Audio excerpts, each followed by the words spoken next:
45 सेखो पथविम विजयसती यमलोक च इमाम सदैव का।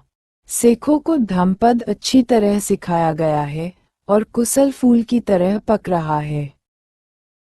सेखो सेख शिष्य शिक्षार्थी, पथवी विजयसती पृथ्वी पर विजय प्राप्त करेगा और सदैवकम इमान यमलोकांच इस यमलोक पर भी देवता के साथ।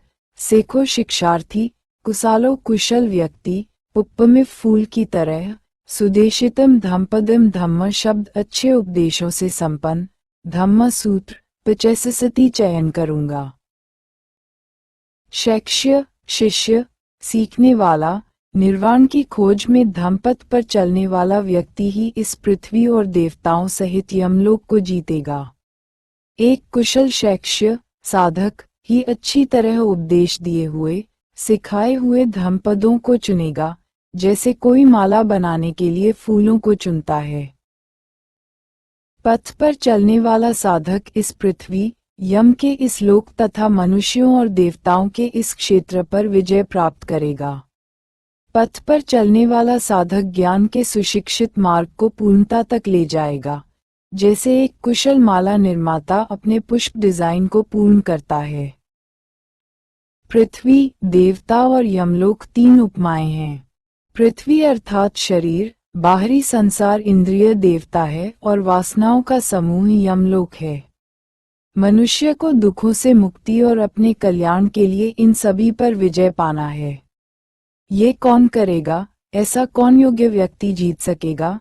तथागत कहते हैं शिष्य जीतेगा, सीखने वाला जीतेगा। निर्वाण के मार्ग पर जो दृढ़ संकल्प के साथ चल पड़ा है, विचलित नहीं होगा, वह सीखने की चाह वाला साधक सदैव जीत हासिल करेगा। शैक्ष्य सेख का अर्थ है जो सीखने को तैयार है। बुद्ध उन्हें श्रावक कहते हैं।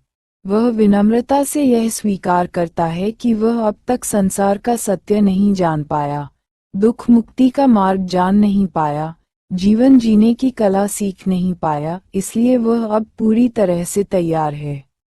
एक विद्यार्थी जानकारियों को जानने का जिज्ञासु होता है, जबकि शिष्य सत्य को जानने और पाने का पथिक होता है, सत्यार्थी होता है। हालांकि वर्तमान में गुरु शिष्य के मकड़जाल में फंसा शिष्य वैसा नहीं है, यह विकृत रूप है। अब तो अधिकतर गुरु जैसे ढोंगी है वैसे ही उनके चेले।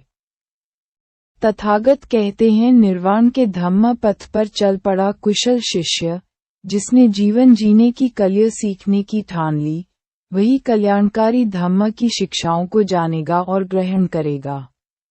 इसलिए दुख मुक्ति के मार्ग को जानी, राग द्वेष और मोह को त्यागो, चित्त को जानो और इसे वश में कर सही मार्ग पर लगाओ। संसार नश्वर है, अनित्य है, मृत्यु सत्य है। धम्म की ऐसी शिक्षाओं को समझने वाला व्यक्ति पृथ्वी सहित यमलोक को भी जीत लेता है।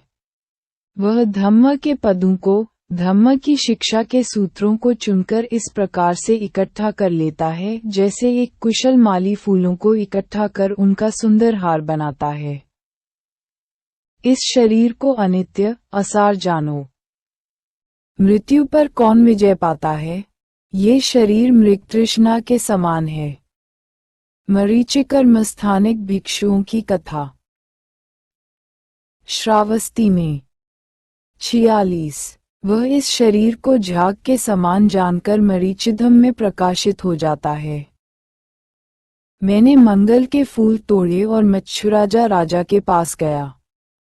काया में इस काया को फेनुपम पानी के फेन की तरह, झाग की तरह विदित्वा जानकर मरीचिधम मृगतृष्णा के समान स्वभाव धम्म अभिसंबुधानो पूरी तरह जानकर समझकर मार्समन के विकारों के पपूफकानी फूलों जैसे बाणों को पुष्पित माया जाल को चेतवान काटकर गच्छे निर्वाण पथ पर चलो, जिससे मधुराजस मृत्युराज यमराज को फिर से अदसह न देखना पड़े।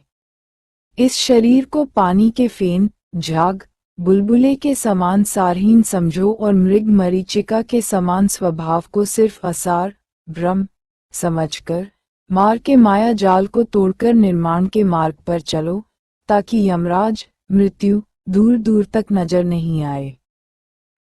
Realizing that this body is like froth, penetrating its mirage like nature, and plucking out Mara, a flower-tipped arrows of sensuality, go beyond sight of the king of death। सवाल भवचक्र से मुक्ति का है। इस भवसागर में बार बार जन्म और मृत्यु के चक्र से पार जाने का है। मनुष्य को अपना शरीर और जीवन बहुत प्रिय लगता है, हालांकि ये दुखों से भरा है, लेकिन इसके प्रति इतना अधिक मोह है कि तृष्णा के मारे इसे बार बार धारण करना चाहता है। जब दुर्लभ जीवन मिला तो भी उसमें कुछ नहीं किया और भोगों में लिप्त रहा, अनमोल जीवन व्यर्थ गवाया और फिर पाना चाहता है। तथागत कहते हैं, इस शरीर को फेन के समान जानी। समुद्र के किनारे इकट्ठे होने वाले झाग को फेन कहते हैं। दूर से बहुत सुंदर और चमकीले नजर आते हैं ये फेन। पास जाओ तो सिर्फ पानी के बुलबुले और यदि हाथ में लो तो सब गायब। मनुष्य जीवन भी इस फेन की तरह ही है। पानी पर उभर हुआ बुलबुला क्षण भर में फूटकर गायब हो जाता है। तथागत कहते हैं, शरीर की प्रकृति भी मृगतृष्णा की तरह ही है। तपते रेगिस्तान में धूप में जमीन से उठती हुए सुंदर लहरें पानी का भ्रम पैदा करती है। मनुष्य जीवन भी ऐसा ही है। सारी उम्र बाहर भाग दौड़ करने के बावजूद कुछ नहीं हासिल होता है, आखिर मृत्यु को प्राप्त होता है। तथागत कहते हैं, मार के पुष्पजाल को काटो, क्योंकि मार ने मनुष्य के चित्त को फंसाने के लिए जो जाल बनाया है ऊपर से फूलों से सजाया है। असावधान मनुष्य का स्वभाव है सुंदर, सुगंध, स्वादिष्ट के प्रति आकर्षित होना। मार मन के विकार, धोखे का जाल बनाता है, इसलिए इस जाल को कुशल शिष्य, जागृत चित्त वाला व्यक्ति बनकर काटो और मृत्युराज की नजर से बचकर आगे बढ़ो। निर्वाण को प्राप्त करो, भवचक्र से मुक्ति पाओ। और एक दिन मृत्यु पकड़ ले जाती है। सुख चाहने वाला बह जाता है, मृत्यु कामुक को अचानक ले जाती है। कौशलराज विदुडब की कथा। श्रावस्ती में